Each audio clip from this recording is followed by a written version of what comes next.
Hello again! We're back with another rare gem whose depth we've already mined in a making of video in Rare Replay.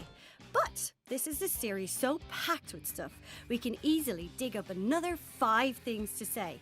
Anyway, we couldn't stay mad at Viva Pinata. Who could? Look at it. So, come on, grab your watering can and a good solid shovel to smack down some ruffians and let's garden. Yes! With 60 species in the first game alone, there was a whole lot of stuff to name in Viva Pinata. But first we had to, find a name for the game. Naming in Pinata was quite a difficult process. First of all, we had a game that was about Pinata, so we just called it Pinata inside Rare. And we really quite like that name. It seemed to describe everything you needed to know about the game, but it wasn't a name that you could trademark or license or do any of those kind of corporate things with. So we had to think of something new that was something Pinata. The solution to all our naming problems, we would always throw it open to the team and see just a ridiculous sheet of all the lists of all the ridiculous names we could possibly think of, in case it sparked somebody's imagination and we got something useful. But we had quite a lot of dreadful things. Yes, Lotso Pinata, Microsoft Pinata Simulator. And Viva Pinata came out at the end because Viva was life, so living Pinata, that it seemed to fit, thank goodness. Also on the short list were Loco Pinata, which would have been fine, and Whole Lotta Pinata, which wouldn't. So count your blessings.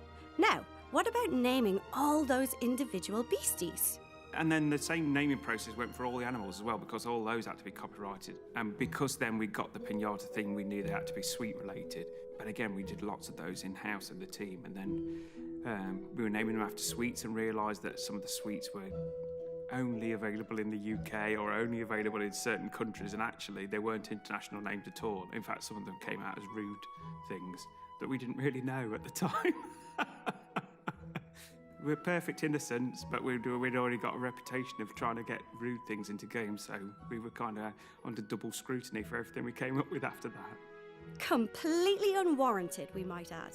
Anyway, let's not dwell on that. We've got hard facts to get through. One of the things we're asked most often is, what didn't make it into VP 1 and 2? And we've mentioned a few things over the years, like the kangaroo pinata and the rattlesnake, and the idea of travelling the world in a caravan. But let's see who can remember what other features didn't work out in the end, and why. The complex nature of Pinata meant that it was a technical minefield, I think, in a lot of areas when we were starting to develop it. I remember my friend Phil, he was entrenched in the AI side of things, and I can remember the horrific nightmares of trying to get animals of all shapes and sizes to work together. I can remember particularly at one point we were trying to experiment with whether you could have pinatas of different sizes, so you could play some sort of potion or some sort of trading card on them and they would grow and shrink. And I think it was the giraffes that eventually made him lose his rag, because they were these tiny things in terms of width, but then these behemoths in terms of height. So they were there clunking into all the trees and walking around, so that's partly why they never made it. There were so many animals that didn't make it. So many different animals. There was water animals as well that we wanted to try and get in at one point. It was like fish, and particularly for VP2 as well, because we had a concept that had just like a shark and things like that that were just going to be aquatic animals. So yeah, you never really saw aquatic animals, but we did get it in because the cat girl in the pet shop, she's got a goldfish in a goldfish bowl on her head, and that right at the start, that was the only aquatic pinata. So we got it in there somehow. And it was the trying to get an animal to cope with all sorts of situations. And every time that we had a new feature, be it like squazzles climbing trees or swimming animals, every time we tried to add something new, you then had to make sure it could work with the 60 plus animals that were already in there.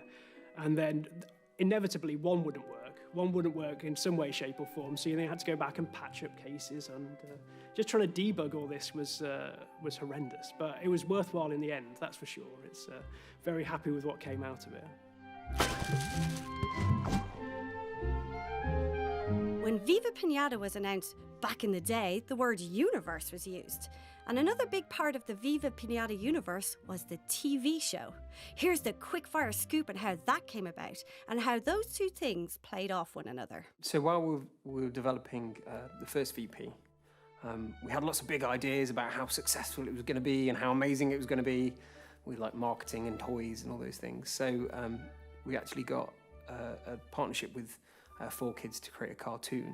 They were commissioned to make a cartoon, a children's cartoon series to support the game, and sort of vice versa, to sort of build the IP up. We started developing a cartoon series which basically took our characters and made it into a Saturday morning cartoon. 4Kids had got some ideas. They wanted some humour, and that suited us at Rare. We weren't particularly bothered that we were going to exactly follow the plot of the game, because we wanted to give them the freedom to make the best TV show possible. That seemed like the most important thing. Felt really kind of like a good relationship where we're kind of working together. The team themselves did a lot of reviews of the work and the scripts that came back. So from a design point of view, people were looking how the script works with the design, and from a visual point of view as well. And it was kind of cool working with people making a TV show of the game you're making. It felt really exciting at the time, and we rushed at the chance. I remember thinking that seeing Mumbo at E3 had been a kind of a big deal, but to see a big cartoon series being commissioned for something that we were making.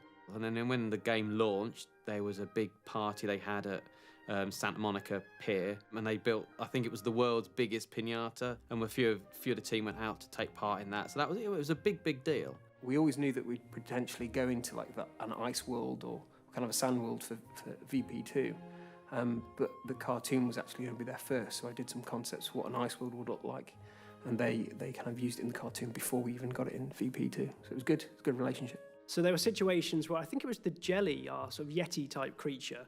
The first time anyone saw that was actually in the cartoon rather than in the game, so it's sort of trailblazed a character for us.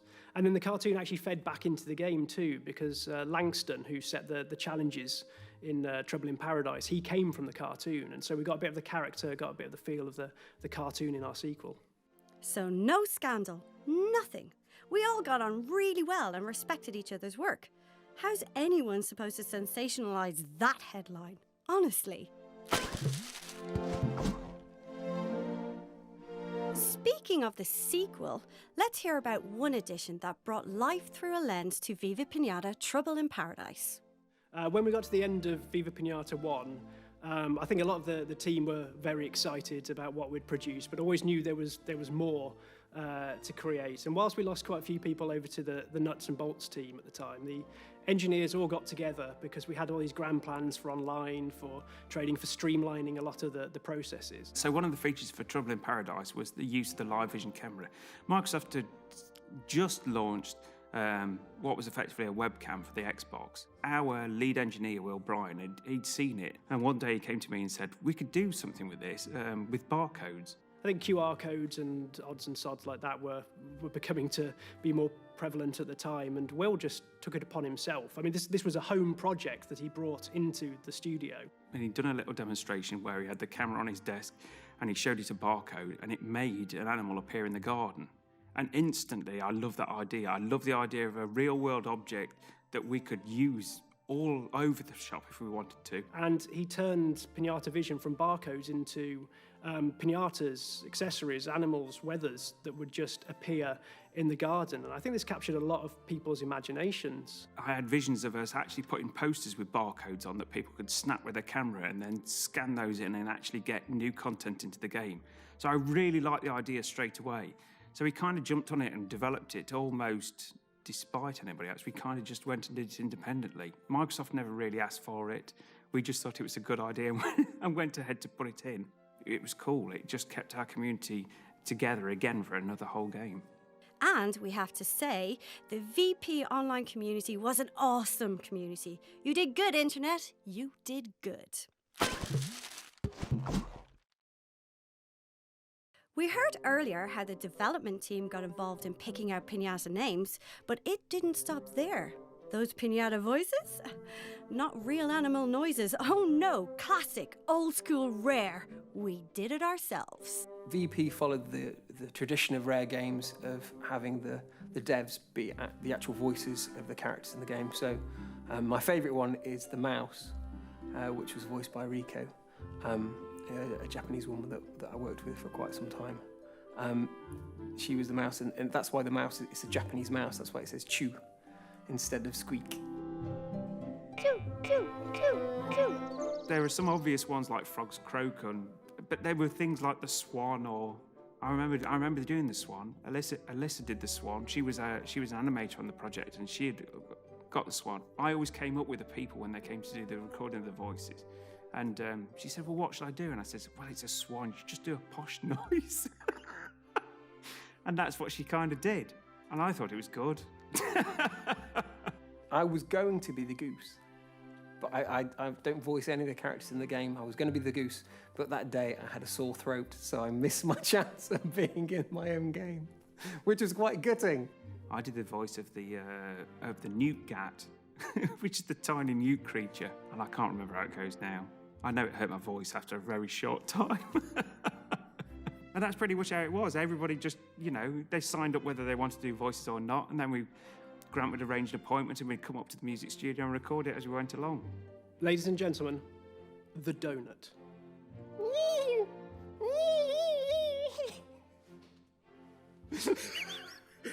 Yes, well done, James. Of course, there's one other recognisable rare voice in the game that isn't a Pinata, isn't there? Hello? So I was asked to do placeholder voice acting for Leafos, and I think we spent about 4.5 days recording like a bunch of dialogue. CDOS runs much faster since you started to get seeds from him. Justin, who was directing me, asked me to kind of envision I was reading a storybook, and my daughter was kind of 6 or 7 at the time, so I was doing a lot of reading, so I always read Leafos's lines. So she sounds a little bit condescending, I think, because it does sound like she's talking to a child. And I still get people ask, like when they realise that I was the voice of Leafos, "Oh, say something in Leafos," and I always go, "Congratulations, you've got a Fizzly Bear." The other voice I did, not many people know this, I was Cameo's jump voice. All I had to do was stand in front of a microphone and go, Some days are better than others, to be fair. Leafos was a good day. And on that note, we're done. We have smashed open the piñata of knowledge and gorged ourselves on its contents. And now the party's over and we feel a bit funny. But if you're still hungry, check out our 5 things rundown for other games. In the meantime, we're going to curl up inside a fudge hog house. Look, it's so nice in there.